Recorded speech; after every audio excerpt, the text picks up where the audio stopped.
کہ نبی پاک علیہ السلام نے فرمایا کہ صبر وہ ہے جو پہلے صدمے کے وقت کیا جاتا ہے، جو عین مصیبت جب آئے اس وقت جو لوگ صبر کرتے ہیں اس کو صبر کہا جاتا ہے۔ جس کو ہفتے کے بعد آیا وہ صبر نہیں، وہ تو زخم ہی ٹھیک ہو گیا ہے۔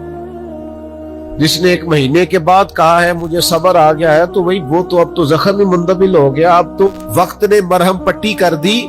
تو سب سے پہلی بات یہ دیکھیے کہ خود پر آپ کو کتنا قابو حاصل ہے، آپ نے خود کس طرح کا رویہ کرنا ہے۔ آپ بالکل پریشان ہو رہے ہیں، آزمائش میں آ رہے ہیں، ہاتھ پیر پھول رہے ہیں، تو اس سے آپ اور زیادہ پریشان ہو جائیں گے۔ مشکلات آ جاتی ہیں، تکلیفیں آ جاتی ہیں، زندگی میں حادثات ہو جاتے ہیں جو آپ نہیں چاہتے، جس کا آپ نے کبھی تصور نہیں کیا ہوتا، وہ کام بھی کئی دفعہ ہو جاتا ہے۔ نبی پاک علیہ السلام نے فرمایا رب جسے بڑا ثواب دینا چاہتا ہے نا، اسے بڑی آزمائش میں مبتلا کرتا ہے۔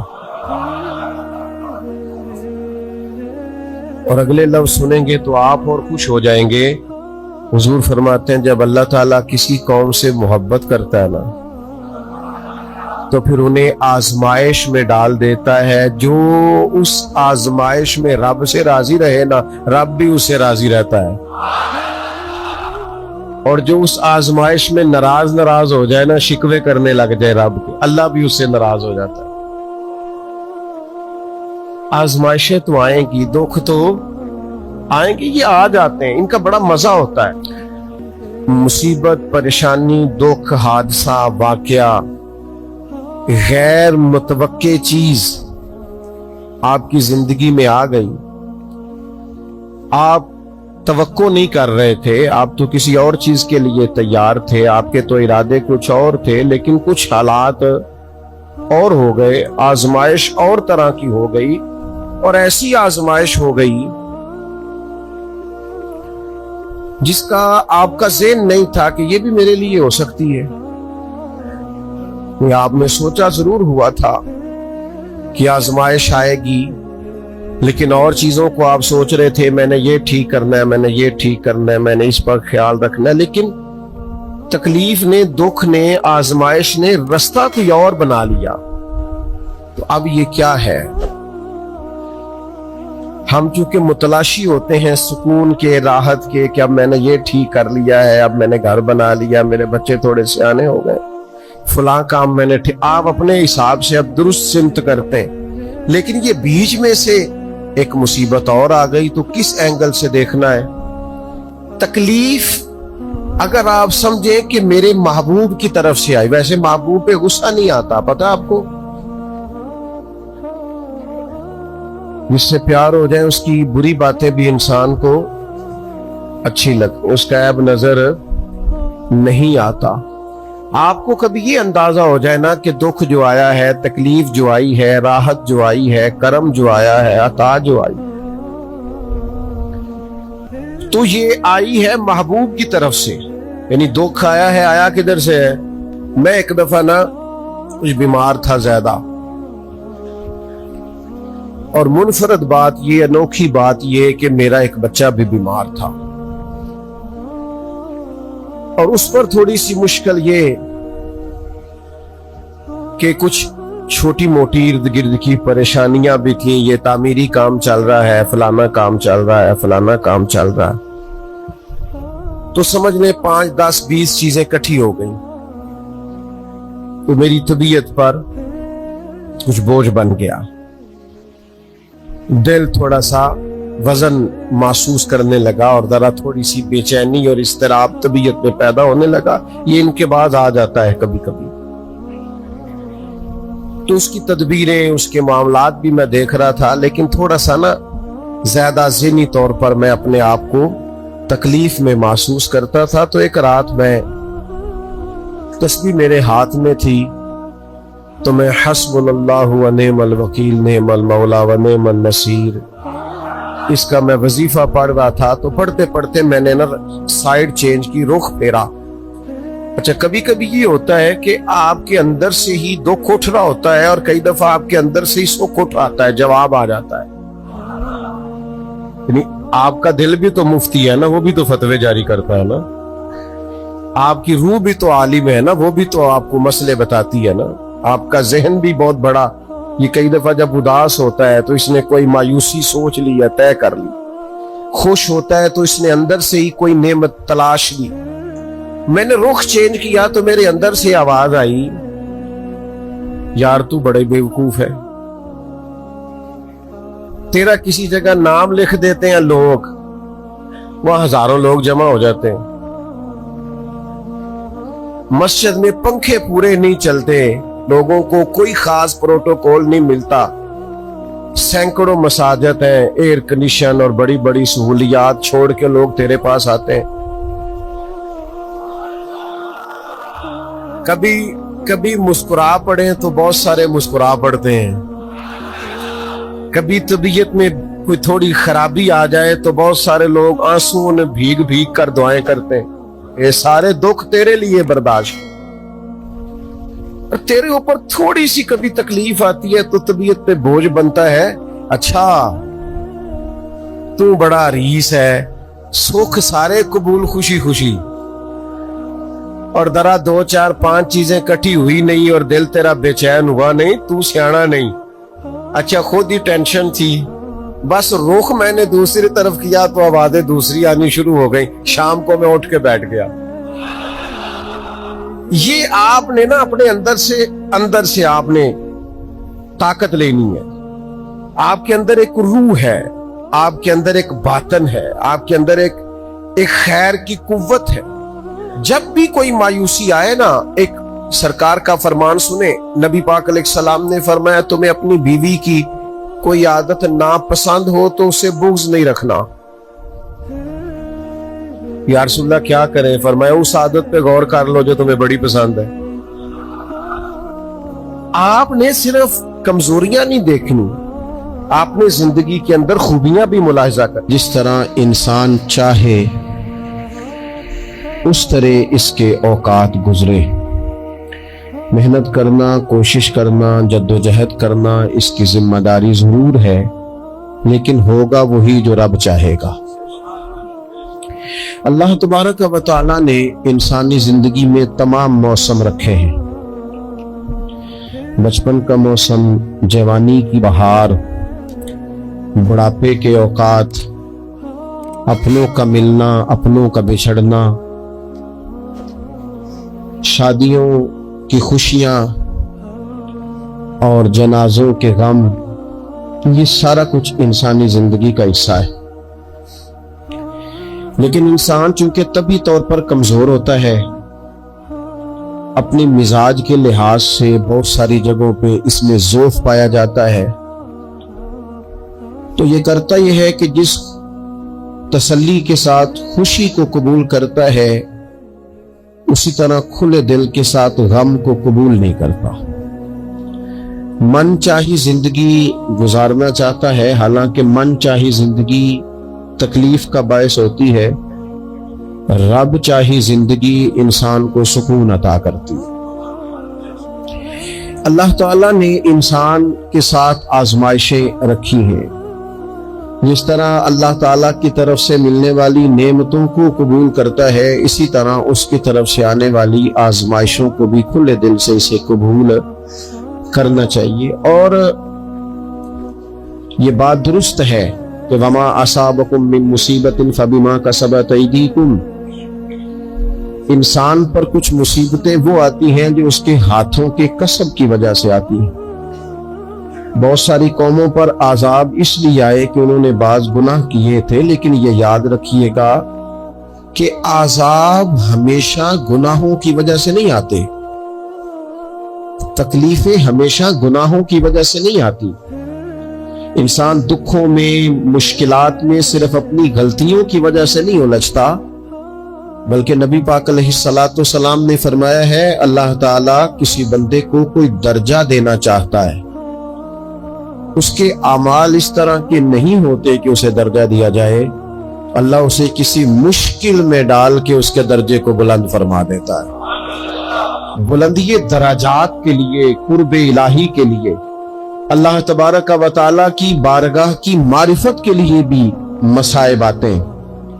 آپ دیکھیے نا، نبی پاک صلی اللہ تعالی علیہ وسلم نے فرمایا سب سے زیادہ تکلیفیں انبیاء پہ آتی ہیں، اور فرمایا میں اللہ کا محبوب ہوں، انبیاء کا سردار ہوں، میرے اوپر سب سے زیادہ تکلیفیں آئی ہیں، آزمائشیں آ جاتی ہیں، اور رب فرماتا ہے وَلَنَبْلُوَنَّكُمْ بِشَيْءٍ مِّنَ الْخَوْفِ وَالْجُوعِ، ہم ضرور تمہیں آزمائیں گے کچھ خوف کے ساتھ، کچھ بھوک کے ساتھ، وَنَقْصٍ مِّنَ الْأَمْوَالِ وَالْأَنفُسِ وَالثَّمَرَاتِ، ضرور تمہیں آزمائیں گے پھلوں کی اور جانوں کی کمی کے ساتھ۔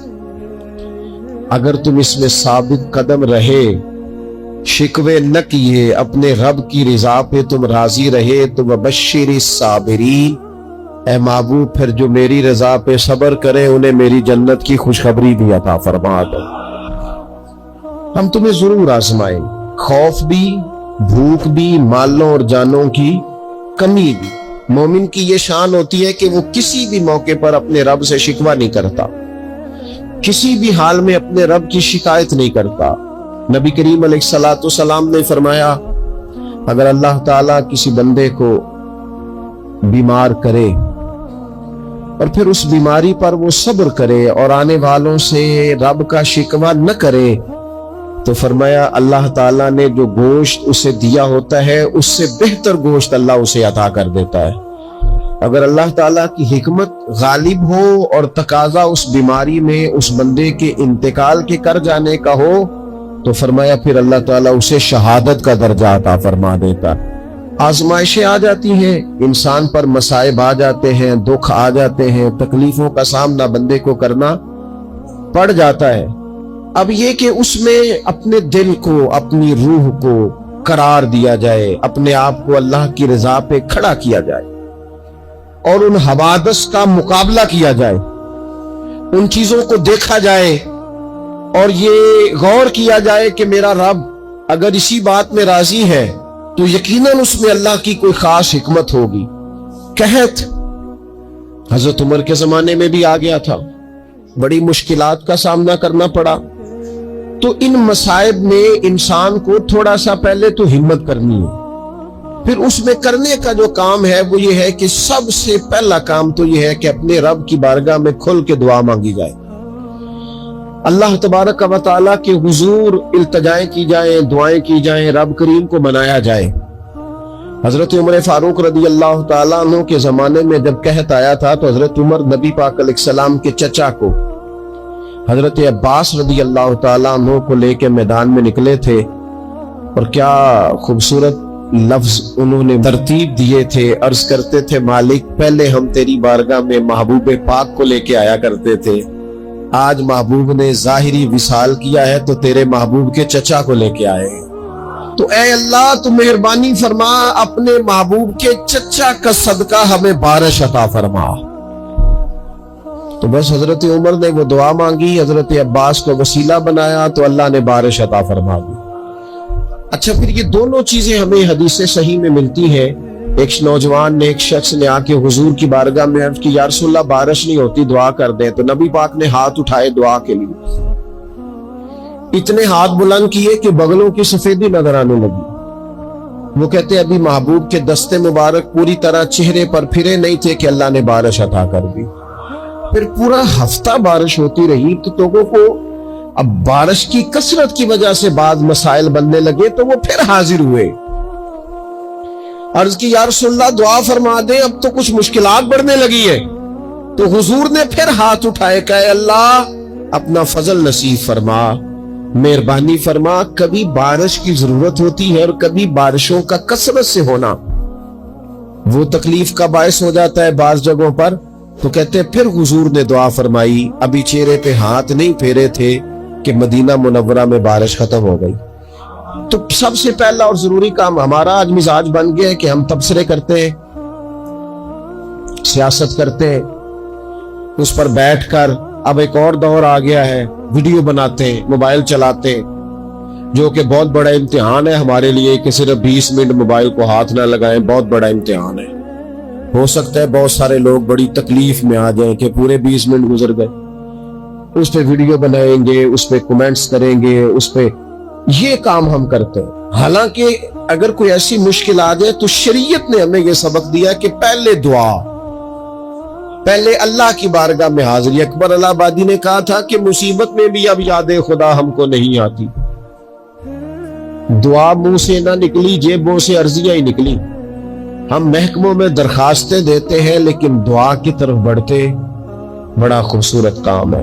سب سے پہلے تو یہ کرے کہ وہ جو ہمارے بھائی تکلیف میں ہیں، مجبوری میں ہیں، ان کے لیے اپنے رب کی بارگاہ میں عرض کرے کہ مالک، قدرتوں کا مالک تو تم ہے، ہر چیز تو تیرے دستے کرم میں ہے، اور تو کریم اتنا ہے کہ بندوں پہ تو غضب نہیں زیادہ فرماتا، رحمت ہی زیادہ فرماتا ہے، اور تیری رحمت تیرے غضب پر غلبہ رکھتی ہے۔ اس لیے مالک تو کرم فرما، اور یہ جو لوگ ہیں تو انہیں اپنے فضل سے ہی آسانی عطا فرما تاکہ اس مشکل سے نکل آئیں۔ جن دنوں قحط آیا تھا نا مکہ مکرمہ مدینہ طیبہ میں حضرت عمر کے زمانے میں، تو حضرت عمر فاروق فرماتے ہیں میں نے بغیر گھی کے کبھی کھانا نہیں کھایا تھا، لیکن میں نے قسم اٹھا لی تھی کہ جب تک سب لوگوں کو راشن کھانا میسر نہیں آتا میں بھی گھی نہیں کھاؤں گا۔ یہ جو اضافی اخراجات ہیں، ایڈوانس گاڑیاں بک کرانا، نئے ماڈل کے موبائل خریدنا، یہ جو ہمارے صرف ناز نخرے ہیں، صرف ان کو تھوڑا سا کلوز کر لو۔ عجیب بات ہے نا، عجیب ظلم ہے نا کہ ایک بچہ رات کو اس لیے کھانا نہیں کھا رہا کہ اس کی مرضی کا پکا ہوا نہیں، اور ایک طرف میرے ہی وطن میں اس ویڈیو نے بھی میری چیخیں نکلوا دی جس میں ایک بیٹی، اور اس کی عمر بھی بالکل اتنی ہے جتنی میری بیٹی کی عمر ہے، اس سے وہ صحافی پوچھتا ہے پاؤں اس کے ننگے ہیں اور پاؤں پہ کیڑے چڑھ رہے ہیں، تو اس سے پوچھتا ہے پتر کیا چاہیے؟ وہ کہتی ہے صرف روٹی کھانی ہے، کوئی مطالبہ نہیں، کوئی مطالبہ نہیں، روٹی دا دکھ نہ پوچھو، یہ روٹی بندہ کھا جا دیجیے، روٹی بندہ کھا جا۔ اللہ کریم نے فرمایا وَتَعَاوَنُوا عَلَى الْبِرِّ وَالتَّقْوَى، جب تقوی اور پرہیزگاری کا معاملہ ہو تو ایک دوسرے کے ساتھ تعاون کرو، ایک دوسرے کے ساتھ تعاون کرو، ایک دوسرے کا آگے بڑھ کے بازو تھامو، خیر کے کاموں میں ایک دوسرے کی مدد کرو، آگے نکلو۔ ہو جاتا ہے کبھی کبھی ایسا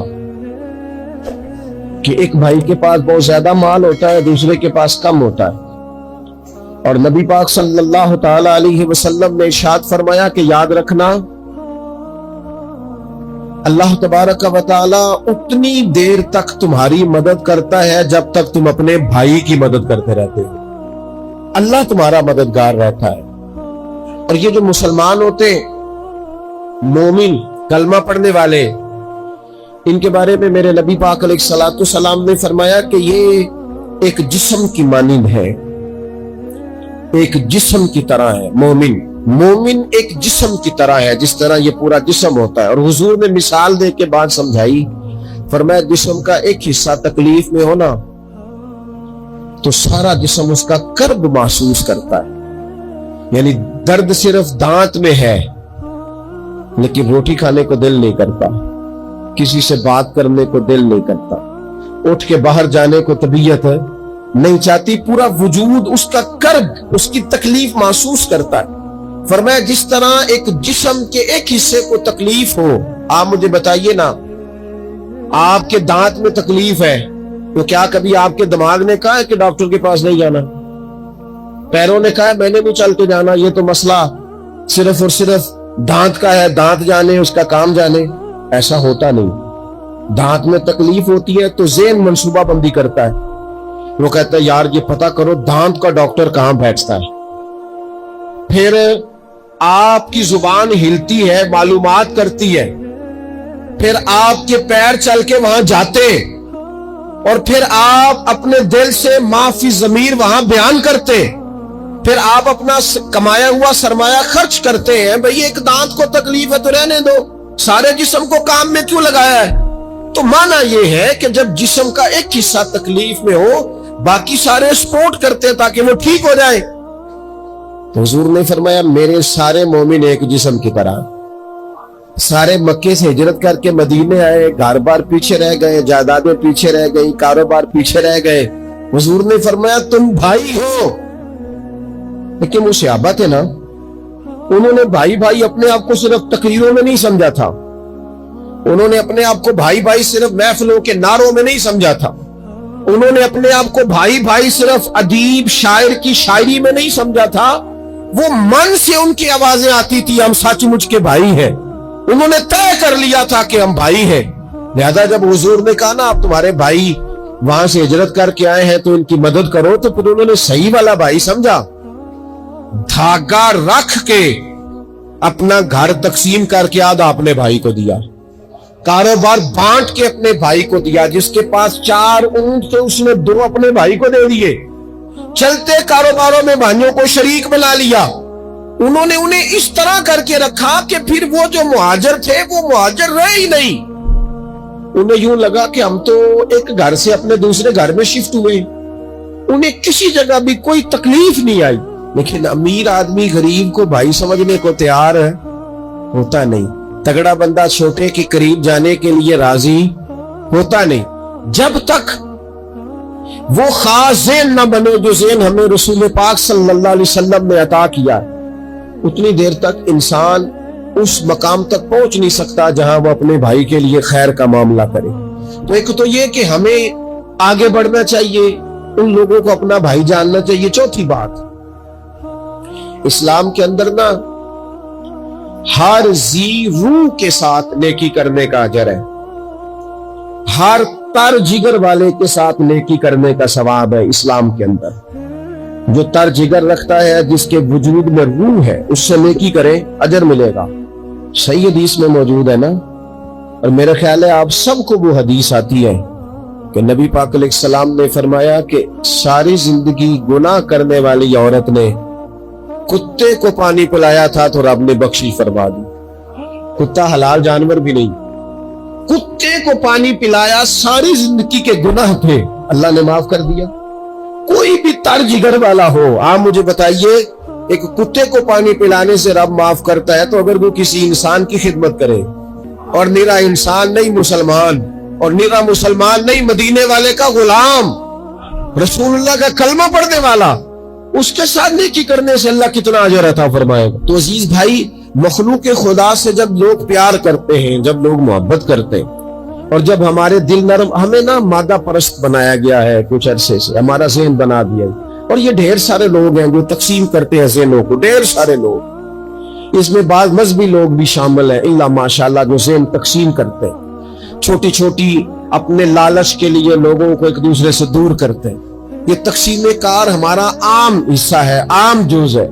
یاد رکھنا، جب قومیں مادہ پرست ہو جاتی ہے نا، جب وہ ہر چیز کو پیسے میں تولتی ہیں اور پہلے اپنا نفع دیکھتی ہے، پھر وہ معاشرہ انسانوں کا معاشرہ نہیں رہتا، وہ تاجروں کا معاشرہ ہوتا ہے.